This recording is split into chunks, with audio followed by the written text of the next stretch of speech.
I've made this sort of my first question to every senator who's running for president, because you are now, you're still a senator, and you're working with a lot of colleagues who also want to be president. Yes. Is it awkward? But you don't want to be president. No, so it must be nice for you to finally sit and talk to somebody.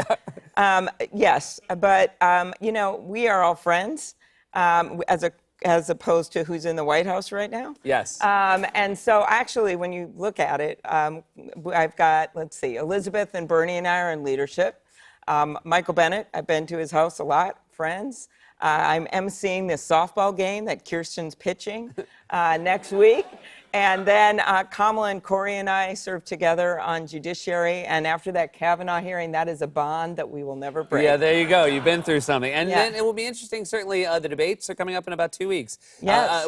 It must be an interesting moment to actually get out there and be able to talk about your position with some of your other competition.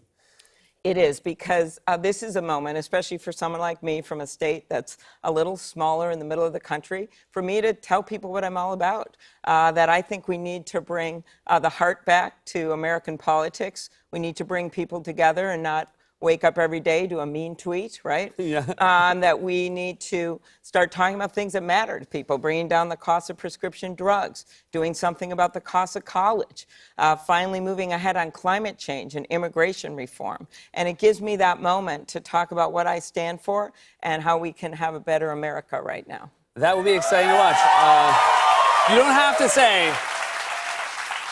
There's a Wednesday and a Thursday, and it's sort of a random draw. Do you have a preference? Would you rather be? No. I think we'll just see what happens. Yeah, we'll see what happens. You don't want to say Wednesday, and then all of a sudden you're a Thursday, right, and then everybody's and then like, it's already a loss. Yeah, exactly. I just know I'm ahead of 18 people right now. That's pretty good. You're ahead of 18 people? Yeah, that's really exciting. Yeah, glass half full. Yeah, glass half full.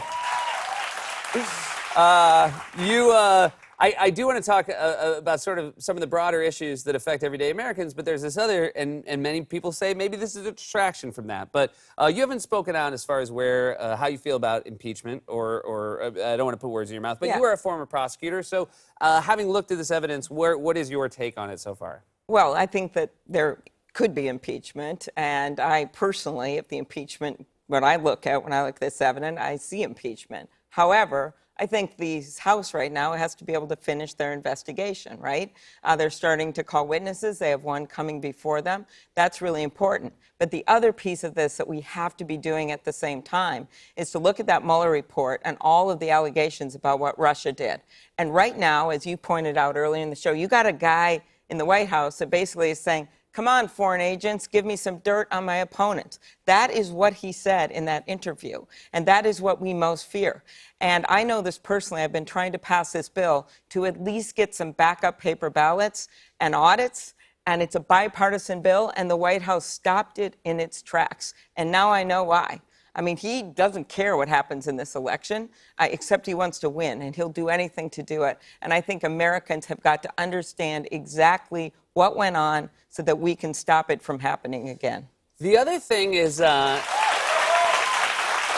a lot of distractions, and I know you've made infrastructure was one of the first things you announced on your platform. The president, I feel terrible for him. 10 times he's had an infrastructure week, and it's gotten derailed, and something's happened, and they've ended up being very empty infrastructure weeks. As in no infrastructure. There's literally no infrastructure. Yeah. How can you explain to people the importance of this? Yeah.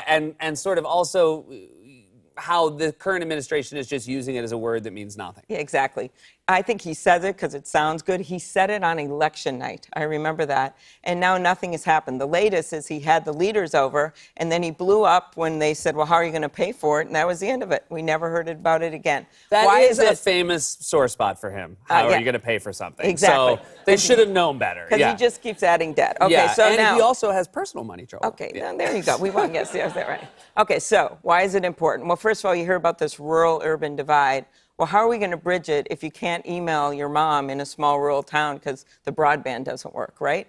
So the idea is that I propose $1 trillion, and I have exactly how I'm going to pay for it, like bringing back some of those corporate tax cuts. Every point it goes down is $100 billion, and it can go for things like our crumbling schools. They didn't even have heat in some of the schools in Baltimore. Transit, green infrastructure, making sure our bridges and our roads are working. putting this money into infrastructure to bring America together. This has always been a bipartisan issue, so I think it's a good way to start. And I have had the experience, I think I've had now 100 bills that have passed where I am the lead Democrat. I think experience does matter. Yeah. You can actually get something done, because we got a guy in the White House right now who had no experience coming in there. And we can get things like this done. And it is, to me, one of the biggest hypocrisies that he started his term by saying this was something he wanted to do, and he has not done anything.